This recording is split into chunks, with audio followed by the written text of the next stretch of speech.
for that to be clothed with that body that will be ours in heaven. You know the passage where it says to be absent from the body is to be present with the Lord. But in that passage, Paul talks about groaning. And then interestingly, in Hebrews chapter 13, verse 17, when the writer of Hebrews says to the congregation, obey your leaders, submit to them. And he points out to them that if you don't make that a reality, that those who watch over your souls can do it not with joy, but instead with grief, groaning, sighing. And so as James talks about patience, he wants us to see the opposite of patience. He wants us to understand that complaining, groaning, murmuring is a manifestation that we are not patient.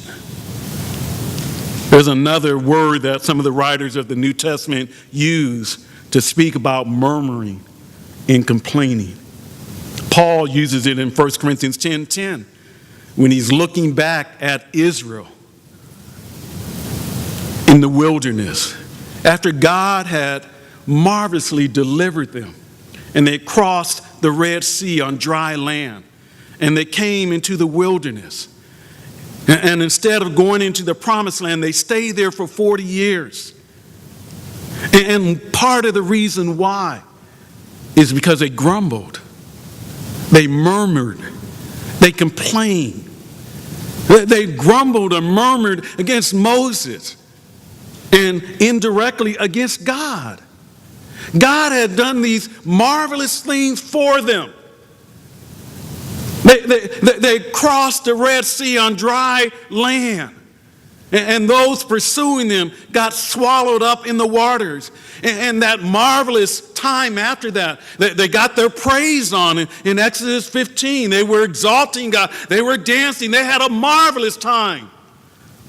But unfortunately, that was just on that occasion. Because as they went on, they started to murmur. They started to grumble. That's how they showed their gratitude. And Paul says because of that, God judged them. See, we might think complaining and grumbling is no big deal. But the perspective of God is totally different. Murmuring, complaining, is a demonstration that you and I are impatient. That we're not being patient like God would want us to be. And so James addresses complaining in verse 9. And the thing that he lets us know about complaining is that it is prohibited. He gives a negative command. He says, do not complain. Do not murmur. Do not grumble. And James is saying because that is a reflection that you're not trusting God. That is a reflection that instead you want things your way. And when things don't go your way, what do? You complain. So in the marriage, if it's not going your way, what do? Complain. In the church, if it doesn't go your way, what do? Complain. At the job, if the boss doesn't treat you right, what do? Complain. When the circumstances of life don't treat you right, when you're like the readers of James, and they're being oppressed by the rich, their money's being held back, they're being taken into the courts and taken advantage of, you can easily resort to complaining, to murmuring, to grumbling.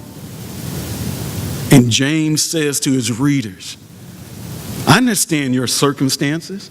I know what you're going through. But even in light of what you're going through, the proper response is to be patient. And he says, do not complain. Don't be impatient. You see, Christians, and I know you know this, are capable of complaining. I just thought I would throw that in case some of you think that doesn't happen with me. But Christians are capable. And that's why James says, do not complain, brethren. These readers that he's writing to, that they might be mature and complete, lacking in nothing. He's saying, brethren, don't complain. And he puts it in a particular context. He says, don't complain against one another. Taking our complaints and using it against our brothers and sisters in Christ. And what he points out is that complaining can become contagious. Have you noticed that? That when we start complaining to our brothers and sisters in Christ, that a lot of times they respond by complaining to us. We start talking about how this is wrong, how that is wrong, and what do they do? Yeah, you're right, and even this is wrong. And so a lot of people love to complain. Why? Because the people come out of the woodworks and agree with you. You got a beef with the church, you got a beef with an individual, you start complaining. Oh yeah, you'll find somebody who will agree with you. You'll find somebody who will say the same thing. And people are groaning. People are moaning. People are sighing. They're grumbling because things aren't going the way that they want it to go. You think it should be this way. It's some way different. And so what do? We complain. And I'm not talking about valid criticism. I'm talking about I'm talking about us opening our mouth, groaning, and saying things against each other that don't honor the Lord.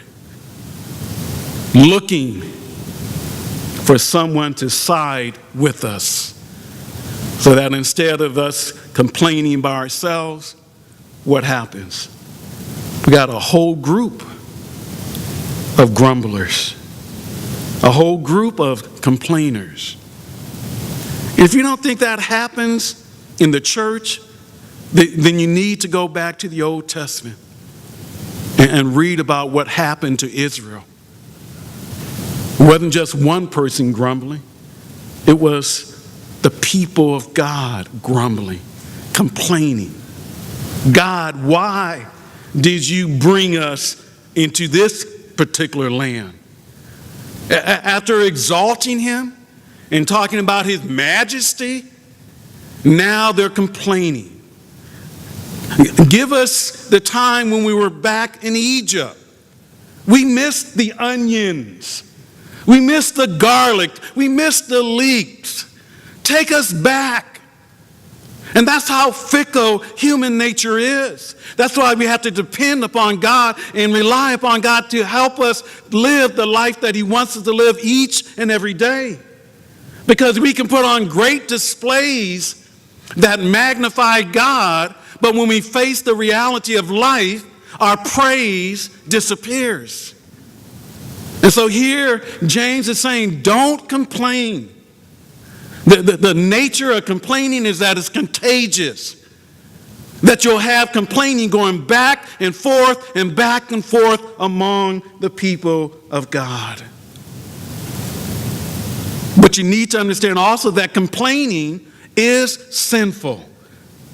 Not only does he say, do not complain, that's a command that we must obey, but the reality also is that he says, do not complain for a particular reason. And that reason, James says in verse 9, is that you yourselves may not be judged. Did you hear that? Do not complain.